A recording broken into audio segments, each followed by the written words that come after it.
You're listening to the Thom Hartmann Program. And greetings, my friends, patriots, lovers of democracy, truth, and justice, believers in peace, freedom, and the American way. Thom Hartmann here with you. By the way, our program brought to you in part by General Motors. See your local Hummer dealer and test drive the midsize Hummer H3 or the capable H3T, Four-Wheeler Magazine's 2009 Pickup Truck of the Year. So spring forward and take advantage of attractive finance offers, particularly during the month of March. Also want to welcome and thank you. We've picked up a couple of news stations, KKCT, AM 1150 in Corpus Christi, Texas, and WCHL 1360 in Chapel Hill, North Carolina. And we're moving to better digs, better day parts, or have already, on XM Radio.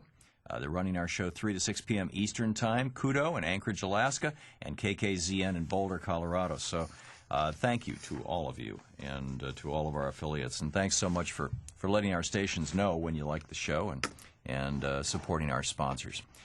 There have been a number of killings in the news recently. And this, extends this long trend of the school killings and other killings, and some now it seems to be migrating outside the United States.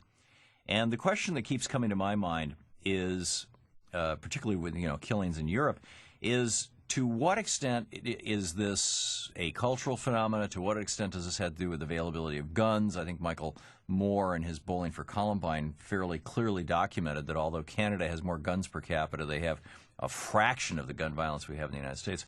And to what extent might this be a symptom of something that is even far more insidious? Much as some are suggesting that our epidemic of obesity in the United States might have an entirely exogenic cause, an external cause that, it might have something to do with lack of exercise from computers, or perhaps more likely something like high fructose corn syrup, that perhaps the psychiatric drug industry has something to do with what's going on this issue. And I wanted to get on the line with us today Dr. Peter Breggin. Dr. Breggin has been on the show before. He's a psychiatrist. He's a consultant in the field of clinical psychopharmacology. He's the author of numerous books, including his most recent, Medication Madness. A psychiatrist exposes the dangers of mind-altering drugs. His website, Breggin, BREGGIN.com, has his writings and a lot of information. He and I have been I guess on both sides of this issue in a variety of ways over many years, since I first started writing about attention deficit disorder back in the 90s, and didn't come out strongly in opposition to those medications, although I've, in my most recent book, The Edison Gene, largely rethought that position. Peter Breggin is with us. Dr. Breggin, welcome to the show. Hi. Gee, Tom, I'm so glad to hear you rethinking some about the drugging of our kids. It is a form of social control, I think, to be absolutely giving these drugs to our kids. We calm our classrooms down instead of reforming education, improving family life, and so on. Yeah, well, and this is the point. In fact, I made it on the air yesterday. I wrote it in my last book. If we're confronted with an educational system that teaches in a way different than some children learn, then we have two choices. One is we can change our educational system to teach in ways that all children learn, or in a variety of ways, or have smaller classrooms, or we can go inside the brains of the kids with a chemical and change the way they learn. And that is fraught with side effects, but it is incredibly profitable for the pharmaceutical industry. Right. Well, and the very act itself is a side effect. That is, the reason the kids look better for a while is that the drugs suppress spontaneous behavior. They'll do it in a monkey, or they'll do it in a cat, they'll do it in a child. The animal or the child becomes less spontaneous, less exploration, less curiosity, less socializing. And that, of course, is always rated as an improvement by teachers. So you give a check-off list, and hey, kid not socializing, not schmoozing around with his neighbors.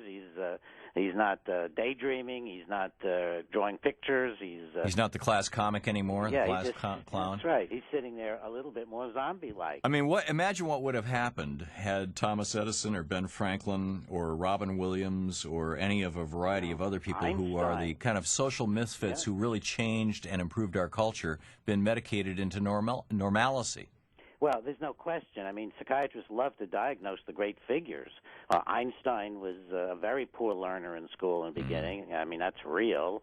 You know, Churchill was supposed to have been bipolar. Lincoln's supposed to have been melancholic and depressed. Right. I mean, the point is life is tough, and a lot of people who are great leaders don't respond in your conforming manner. One of your ads was talking, I think, of the dead fish floats in the stream. Yeah, the drugs are taking the best and the most beautiful and suppressing them. And in some cases, then we get this opposite effect that we see with a number of the school shootings. Certainly not all the school shootings, but if you look at Eric Harris and the worst example we ever had at Columbine, Eric was on Zoloft. I was a medical expert in cases surrounding him, so I know the story. And his entire decline is under the influence of antidepressant drugs. You just see him get crazier and crazier while he's taking the drugs. Then we have this fellow, Steve Kazmierzak, the 27-year-old at the Northern Illinois University. He's taking Xanax, Ambien, and Prozac. And I've seen that combination, especially Xanax and Prozac, in many cases of violence. And I described several in Medication Madness, cases of violence and suicide where the person's taking Xanax and Prozac, or Xanax and a drug similar to Prozac. Yeah. Then Cho down in Virginia Tech, he was in the psychiatric system. He'd even been hospitalized and so on, but we don't know what he might have been taking at the time. But psychiatric drugs can flip a person into a psychotic state that takes months and months to recover from. So there's some indication. Well, no, we know that some of the worst of the school shooters were under the influence of psychiatric drugs, but not all. And so far on the 3 cases that have been most recent here and abroad, we don't know yet whether psychiatric drugs played a role. We're talking with Dr. Peter Breggin, a physician, a psychiatrist, author, and longtime outspoken. I don't want to say that you're an opponent of psychiatric medication. That's too broad a brush and too simplistic a perspective, frankly. I would say a skeptic. Would that be appropriate? Well, I'm probably a bit over medication. I think I'm probably more on the negative side. Yeah, but you're not taking the straight Scientology line, for example. Well, it's got nothing to do with Scientology. No, but I mean, you're not taking the straight line of just hate. Look, do away with all these drugs, shut the industry down, close it away, and let's go back to locking people up in mental hospitals who can't deal with things. I mean, it's not that. Wait, Tom, you put together a bunch of stuff that don't fit together. Okay. People were locked up in mental hospitals and then drugged into submission. You're right. The drugs in no way reduced locking up people in mental hospitals. You're right. Although back then they were using things like morphine. I'm curious about the mechanism here, Dr. Breggin. It seems to, we're at opposite extremes of the food chain here. And you're a psychiatrist with an MD. I'm a psychotherapist, which is the bottom of the food chain in that area, or at least I was when I was on the Vermont roster. I'm not legally any longer. But it seems to me that just from observing people who have gone on to particularly the drugs that modify serotonin, the selective serotonin reuptake inhibitors, the Prozacs, the Wellbutrins, that whole family of drugs, that there is a loss of affect. There is a loss of emotional response.